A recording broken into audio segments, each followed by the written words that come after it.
Hey, my friend, welcome to the show. If this is your first time here, do me a favor and hit that subscribe button. Make sure that all the notifications are on all. Also, if you hear something today that resonates with you, be sure to share this channel out with others to get the message out to those who want it. You can find more information on how to work with me directly in the description of this episode. So let me first start by saying my name is Dawn Marie. If we've not met before, it's a pleasure to meet you. And if you're an old friend, welcome back. I want to talk to you today about reclaiming your connection to both self and your purpose because they kind of go hand in hand. And I hear often people struggle with connecting with their purpose. As a reader and an advisor, that is one of the top questions. What is my purpose? So I want you to know that many of us go through life feeling very disconnected from who we truly are and living on autopilot without a clear sense of direction or purpose. And today I want to explore why this happens and how you can start to reconnect to your true self, because this is really how you take your power back. So, the first thing I want to really discuss is what are the signs of disconnection? Because sometimes you could be disconnected for so long that you don't even recognize it anymore, but you do recognize some of the symptoms of it. One of them, the first one, is being unfulfilled. So you might have maybe a successful career or a busy life, but somehow, some way, you still feel empty inside. Another way is a lack of passion or direction. And you often wonder, like, what am I doing this for? What is the point? I have experienced both of these actually. Um, the third symptom that many people have experienced is feeling numb or disconnected from emotions. So you might find yourself going through emotions, but not really hitting that mark, experiencing the joy, the sadness, or any strong emotions, and you feel very disconnected from your own self. The fourth symptom that I want to share with you today is constant comparison to others. Oh my goodness. How many of you have ever felt this? Because it can become almost like an obsession. You find yourself comparing your life to others, feeling as if you're falling behind or missing out on something important. And it's a constant judgment of where you are compared to where others your age is, or in your circumstance, or in your line of work. It is deep. And then the last symptom I want to share with you is kind of going hand in hand with that, and that's seeking external validation. So you may be relying on other people's opinions, on how many likes you get on social media, how many comments you get, how many times your content's been shared, or external success in any way in order to feel worthy or whole. And what I want to say to you is these are only symptoms. And it's hard to keep that in mind when you're while you're in the middle of the muck, okay?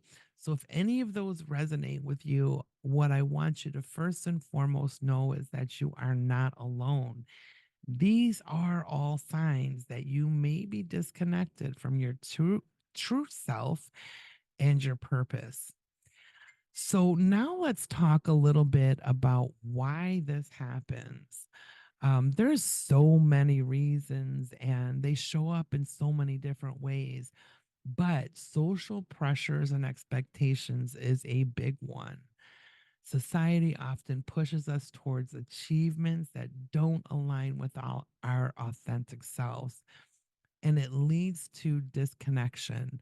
So, how many times have we experienced somebody wanting more for us, somebody wanting to guide and lead the pathway. Go to school so you could get a good job. And I'm worried about you. Maybe you want to step into what your passion is, and others want you to have a safer route, a more guaranteed success. And so you kind of fall into that category. Another reason is overwhelm and distraction. So, with constant distractions, and today more than ever, the phones, the media, work, family, friends, all the things, many of us lose touch with our inner selves because we're not sitting still long enough to connect with ourselves. And then another common reason is fear. Oh, fear is a big one, and it shows up in a lot of different ways, and but with fear as the underlying foundation of it all. So oftentimes it's fear of facing the truth. Sometimes we avoid that deeper self-reflection because we're afraid of what we might find, or that we'll have to make some really uncomfortable changes because we're not going to live with it, right?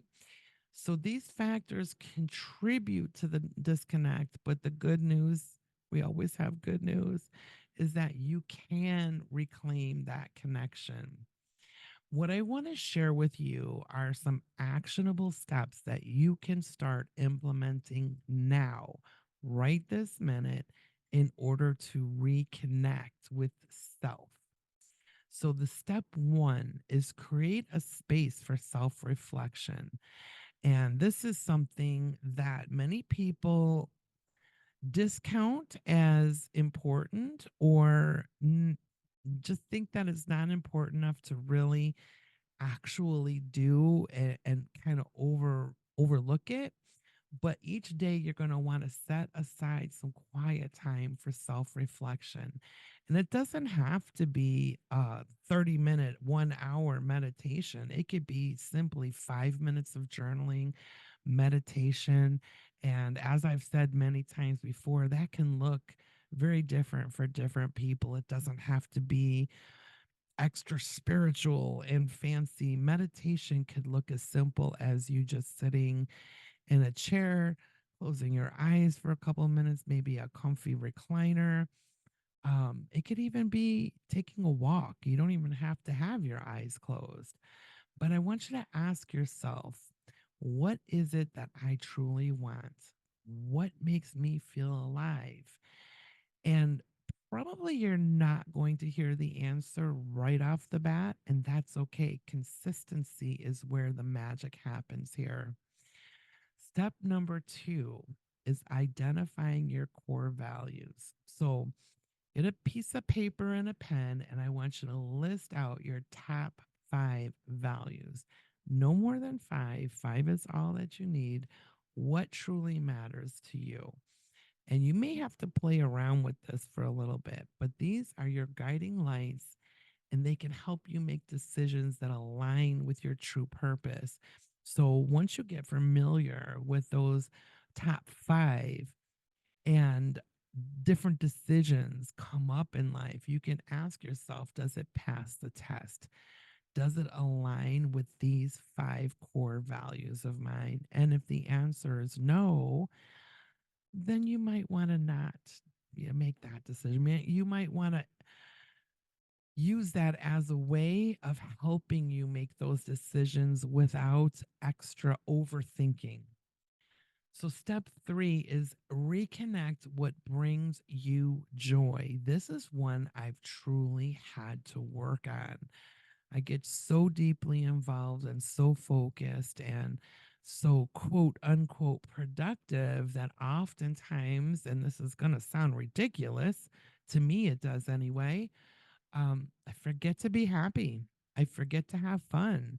And I have a little method that works for me, but I want you to think back to the activities and the hobbies or experiences that make you feel alive and passionate.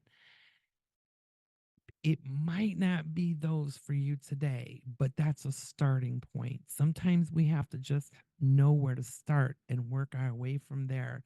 but you need to make time for these in your life, even if it's just small doses.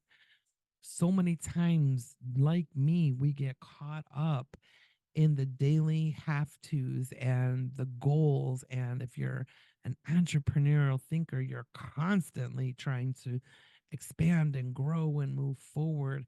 But we forget to smell the roses and we forget to have the fun along the way. And the truth is, we are really here for the experience. And if you're not enjoying the experience, I have to ask you, my friend, what is the point? So, step number four is let go of what's not serving you. This is a hard one. So it sounds so beautiful on paper and it sounds very poetic, but when it comes time to actually do it, oftentimes we overlook what's not serving us. We find excuses. We get afraid. We don't recognize all kinds of mess comes up, but take an inventory of your life. What feels out of alignment? Is it a relationship? Is it a job? Is it an activity? Is it a person? Is it a space that you go to often, such as social media? So, no matter what it is, a belief system, relationship, whatever comes up for you, consider how you can start letting go of the things that really are not in service of your true self. It's not something you have to jump off the edge of the cliff about and cut off completely instantly. I think that's what is probably the scariest part. But this is something you can break down into bite sized pieces and just take steps moving forward starting now. So, the fifth thing and the last final thing step I want to share with you is practice gratitude and presence. Oh, sometimes we get into the space where we're dealing with different challenges and situations and let's just be honest, fuckery, complete fuckery in our lives that we forget to be grateful. And I am not one to walk around and kumbayaing happy, grateful thoughts at every single moment of my life. There's a balance, but gratitude grounds you in the present moment. And that's where life happens in the now. The past has already happened, it's done and over, and only exists in your recollection of it. The future is fluid and hasn't happened yet, so there's no point in worrying about it. Planning is okay, worrying is not. The present moment, the right now, the power of now, as Eckhart Tolle has written about, is essential for reconnecting with yourself. The more little tiny moments of you being present in the right now, the more happy you're going to be, the more peaceful you're going to be, and the more connected with self you're going to be. So you could start a daily practice of gratitude and just list three things that you're grateful for each morning or evening or afternoon, whatever works for you.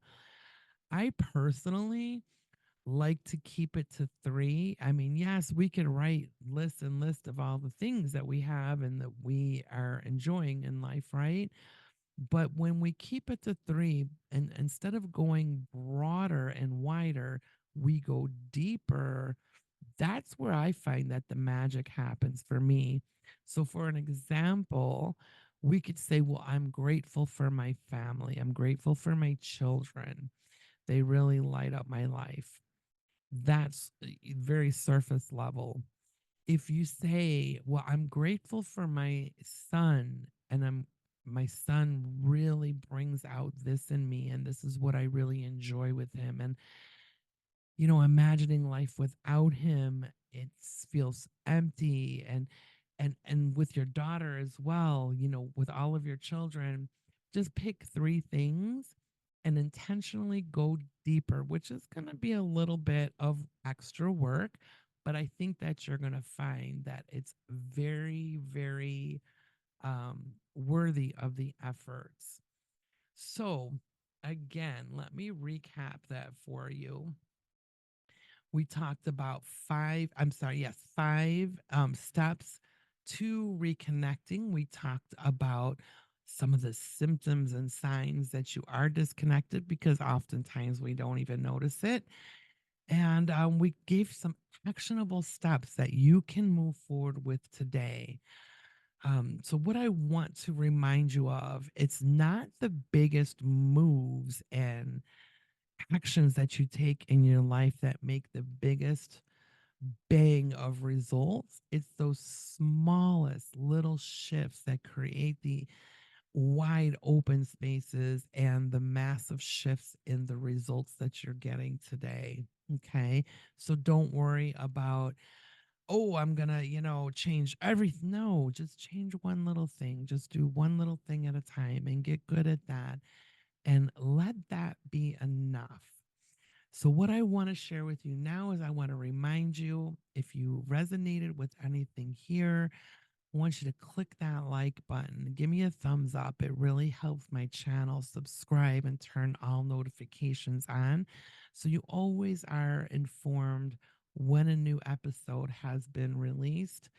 If for further resources, you can check the description, it has all the information there. And I look forward to seeing you on the next episode.